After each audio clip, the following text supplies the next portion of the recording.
अस्सलाम वालेकुम, मैं हूं गुलाम नबी। स्टूडेंट्स, इस वीडियो में हम 11th क्लास की जो कंप्यूटर साइंस है उसके पहले चैप्टर का जो टॉपिक डिस्कस करने वाले हैं वो है graphical representation of a software system.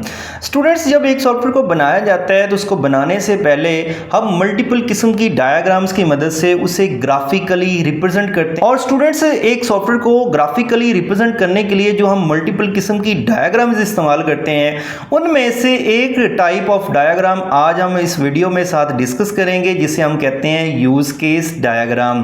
तो चले स्टूडेंट देखते हैं कि actually graphical representation of software system है क्या, उससे बेनिफिट क्या होता है और यूज केस डायग्राम क्या है, उसे कैसे बनाया जाता है और अगर हम यूज केस डायग्राम को बनाते हैं तो हमें सॉफ्टवेयर डेवलपमेंट में किस तरह का बेनिफिट हो सकता है। तो चले इसको अंडरस्टैंड करते हैं। स्टूडेंट, यहां पर देखें तो आपके सामने एक सॉफ्टवेयर का एनवायरनमेंट ग्राफिकली जो है वो रिप्रेजेंट किया गया है। लाइक यहां पर देखिए तो आपके सामने एक एडमिन है, ठीक है, इसे ग्राफिकली रिप्रेजेंट किया हमने। और यहां पर देखें तो ये हम कह रहे हैं कि इसका एडमिन का इंटरफेस होगा, यहां पर एडमिन जो है वो चीज़ों को मैनेज करेगा। उसके अलावा ये हमारा एक वेब सर्वर है जिसके ऊपर हमारी वेबसाइट स्टोर होगी, ये हमारी डेटाबेस है जिसमें डाटा स्टोर होगा। ये यूज़र का यूज़र इंटरफेस है जो एक्चुअली एक एंड यूज़र हम लोग यूज़ करेंगे, ये उसको हमने ग्राफिकली एंड यूज़र को जो है वो रिप्रेजेंट किया है। तो यहां पर देखें एक पूरे इन्वायरमेंट को हमने क्या कर दिया, ग्राफिकली रिप्रेजेंट कर दिया, जिससे इस इन्वायरमेंट को समझना हमारे लिए आसान हो गया। तो इसे स्टूडेंट कहते हैं graphical representation of a software environment या सॉफ्टवेयर सिस्टम।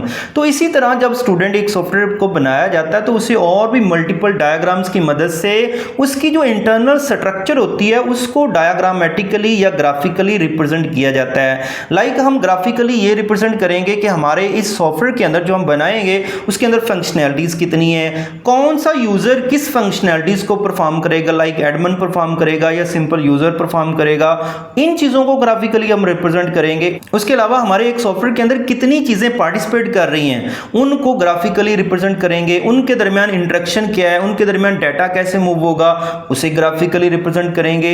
इसके अलावा हमारे सॉफ्टवेयर के अंदर अगर एक टास्क परफॉर्म होता है तो एक टास्क परफॉर्म करने के लिए सीक्वेंस क्या है, मतलब उसका पहला स्टेप क्या होगा, दूसरा क्या होगा, तीसरा क्या होगा, उसको भी ग्राफिकली रिप्रेजेंट करते हैं। और इस तरह स्टूडेंट्स जो है वो हम सॉफ्टवेयर का बिहेवियर या लाइक और चीजों को ग्राफिकली रिप्रेजेंट करते हैं। तो इससे हम ओवरऑल कह देते हैं graphical representation of a software system. पहला पॉइंट स्टूडेंट आपके सामने लिखा हुआ है सॉफ्टवेयर डायग्राम्स यूज ग्राफिक्स, मतलब इसमें हम ग्राफिक्स यूज करते हैं to show system structure and behaviour, मतलब जो हमारा सिस्टम है उसकी इंटरनल जो स्ट्रक्चर है उसको ग्राफिकली रिप्रेजेंट करेंगे, उसके बिहेवियर को, मतलब वो काम कैसे करेगा उसे भी ग्राफिकली रिप्रेजेंट कर रहे होते हैं इसके अंदर। दूसरा पॉइंट देखें तो इससे हेल्प आउट क्या होगी, this simplifies complex systems and make them easier to understand. हम जब भी किसी चीज को स्टूडेंट ग्राफिकली रिप्रेजेंट करते हैं ना तो एक्चुअली हमारा कोई भी कंप्लेक्स सिस्टम भी हो तो हम उसे आसानी से तस्वीरी शक्ल में समझ लेते हैं। तीसरा पॉइंट आपके सामने है, it helps developers and stakeholders communicate and manage the system better, मतलब ये जो तस्वीरी शक्ल होगी, ये जो ग्राफिकल रिप्रेजेंटेशन होगी, इससे हमारे जो डेवलपर्स होंगे और स्टेक होल्डर्स वो होते हैं लाइक जो सॉफ्टवेयर बनवा रहे हैं, वो आपस में बेटर वे में अंडरस्टैंडिंग भी कर सकेंगे, बेटर वे में कम्युनिकेशन भी कर सकेंगे।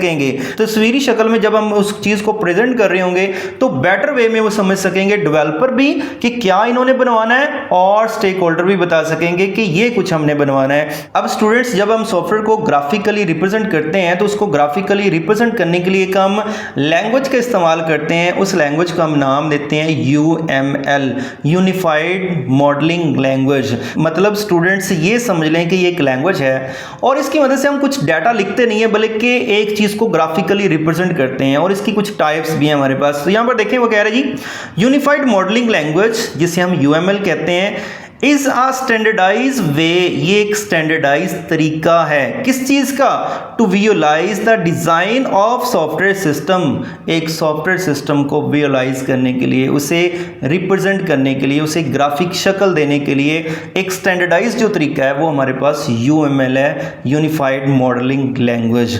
ठीक है, अब इसकी टाइप्स है हमारे पास, यूज केस डायग्राम है, क्लास डायग्राम है, सीक्वेंस डायग्राम है, एक्टिविटी डायग्राम्स है। तो इसमें से आज की वीडियो में हम जिसको डिस्कस करेंगे वो होगी हमारी यूज केस डायग्राम। बाकी जो है वो नेक्स्ट वीडियोस के अंदर हम देखेंगे। ओके जी, तो समझते हैं कि यूज केस डायग्राम क्या है, कैसे बनाते हैं, इसके बेनिफिट्स क्या होंगे। अच्छा, ये आपके सामने मैंने एक यूज केस डायग्राम बनाई है, इसको समझते हैं और फिर इससे हमें सारी एक्सप्लेनेशन या सारा कुछ पता चल जाएगा कि यूज केस डायग्राम एक्चुअली होती क्या है, कैसे बनाई जाती है और ये क्या चीज़ रिप्रेजेंट कर रही होती है डायग्रामेटिकली। यहाँ पर देखिए तो मैंने एक जो है वो बड़ा रेक्टेंगल शेप आपको दिख रही होगी और इसके अंदर जो एटीएम लिखा हुआ है, इसका मतलब ये एटीएम सिस्टम हमारा एक एटीएम सॉफ्टवेयर समझ लें, उसको हमने ग्राफिकली यूज केस डायग्राम की मदद से रिप्रेजेंट किया है।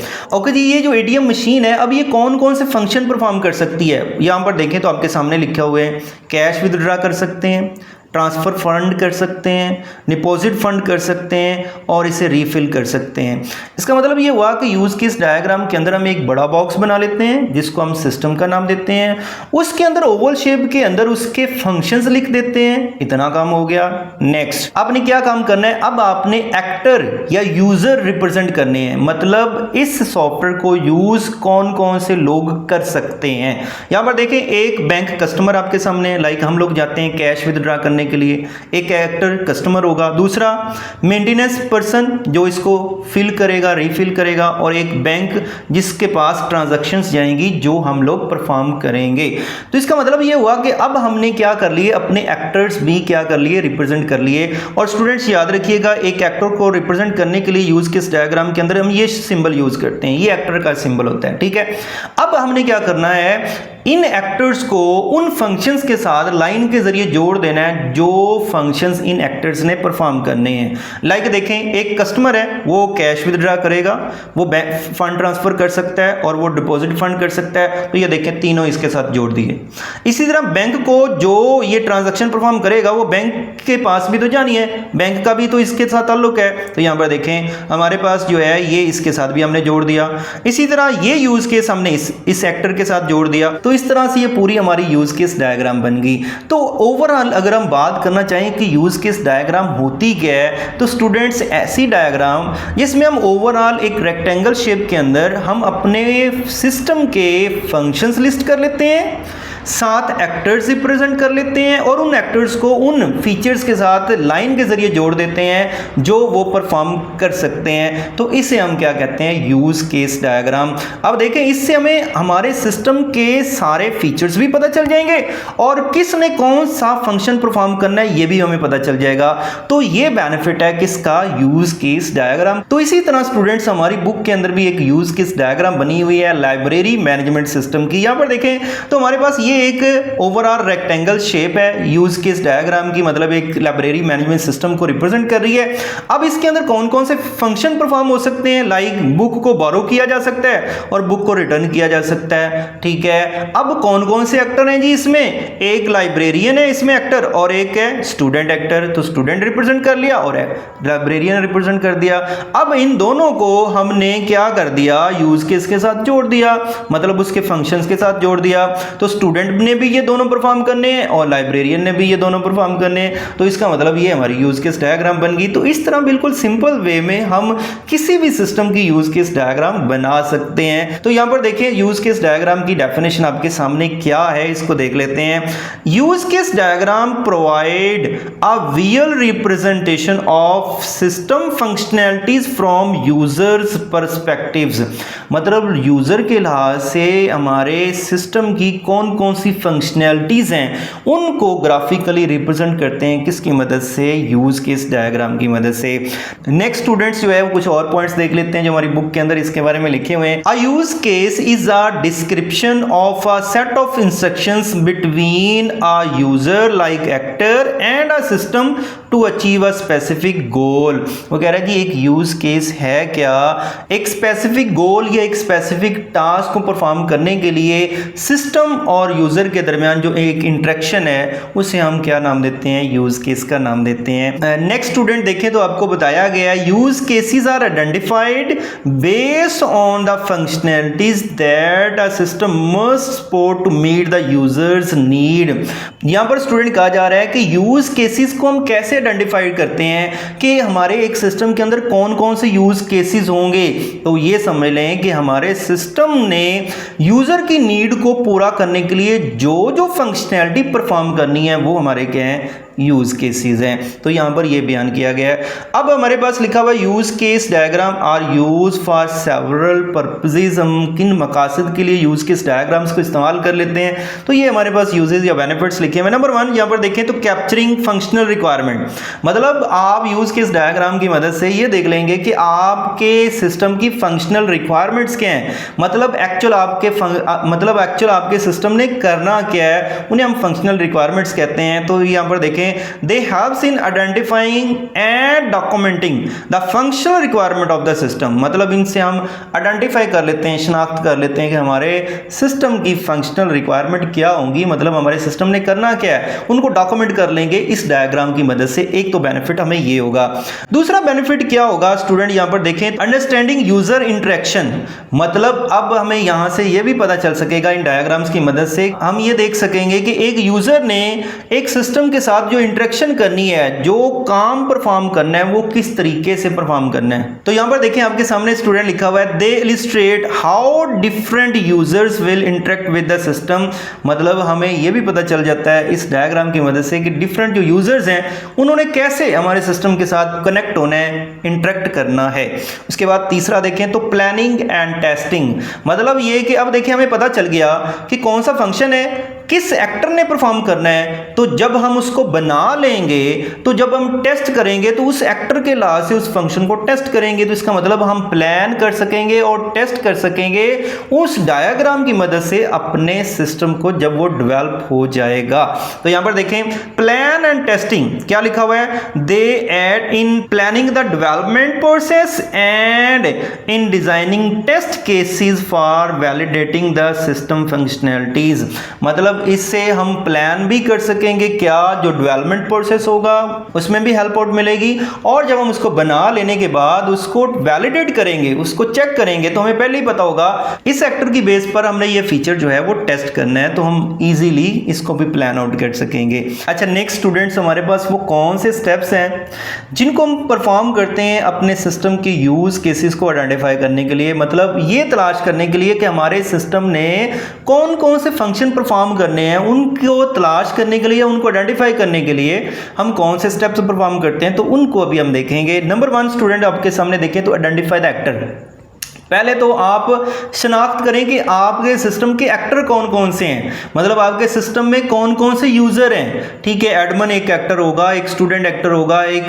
कोई लाइब्रेरियन एक्टर होगा, मतलब डिफरेंट इन्वायरमेंट के लिहाज से एक्टर मुख्तलिफ किस्म के हो सकते हैं। तो वो कह रहा है जो आपका इन्वायरमेंट है, जो आपका सिस्टम है, उसमें कौन कौन से एक्टर पार्टिसिपेट करेंगे पहले तो वो तलाश कर लें। तो ये चीज़ की गई है, उनकी शनाख्त कर लें। List different types of users who will interact with the system, मतलब पहले आप लिस्ट आउट करेंगे कौन कौन से लोग इस सिस्टम को यूज करेंगे, पहला काम तो ये करें। फॉर एग्जांपल वो कह रहा है जी लाइब्रेरी मैनेजमेंट सिस्टम के अंदर हमारे पास स्टूडेंट है, वो लाइब्रेरियन है। नंबर 2 क्या करें, आपने लिस्ट आउट कर लिया, नंबर 2 पे आप उनका गोल तलाश करें। गोल मतलब ये एक्टर ने क्या करना है, इस एक्टर ने क्या करना है, इसको लिस्ट आउट करें, इसको लिखें। तो ये चीज बात की गई है, define the goal for each actor, identify their goals और what they need to accomplish using the system, उनका गोल तलाश करें या फिर सिस्टम को यूज करते हुए उन्होंने क्या परफॉर्म करना है, इसको आइडेंटिफाई करें। अब क्या है कि आपने एक्टर मतलब यूजर भी आइडेंटिफाई कर लिया और उसका टास्क भी आइडेंटिफाई कर लिया कि वो क्या परफॉर्म करेगा।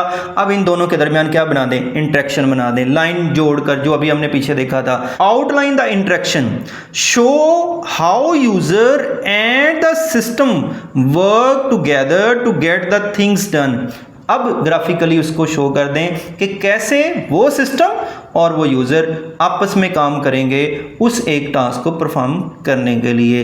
Each meaningful step can become a use case, मतलब ईच मीनिंगफुल जो टास्क होगा, जो स्टेप होगा, वो हमारा यूज केस बन जाएगा। ठीक है, अब यूज केस जब आपका बन जाएगा, लाइक ये देखें वही लाइब्रेरी सिस्टम को अगेन रिप्रेजेंट किया गया है। ठीक है, अब इस यूज केस को क्या करेंगे, वैलिडेट करेंगे। वैलिडेट करने का मतलब ये कि आप वेरीफाई कर लें कि क्या वाकई ही ये टास्क परफॉर्म होना है और इसी एक्टर ने परफॉर्म करना है, तो इसे वैलिडेट द यूज केस का नाम देते हैं। तो यहां पर देखिए वैलिडेट द यूज केस में लिखा क्या हुआ है, review the use cases with team and client to make sure they are correct and nothing is missing। मतलब अब आप रिव्यू कर लें अपनी टीम के साथ, अपने स्टेक होल्डर्स के साथ, अपने क्लाइंट्स के साथ, और चेक कर लें ये सारा कुछ ओके है, करेक्ट है, कुछ चीज़ मिसिंग तो नहीं रहती।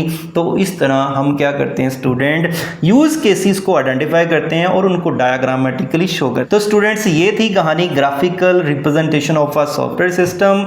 यूएमएल क्या है और यूएमएल की एक टाइप जो हमने देखी, यूज केस डायग्राम क्या होती है, कैसे बनाते हैं, उसका बेनिफिट क्या होता है और उसके यूज केसेस को कैसे हम आइडेंटिफाई करते हैं। नेक्स्ट वीडियो में स्टूडेंट हम यूएमएल की दूसरी टाइप देखेंगे जो होगी क्लास डायग्राम।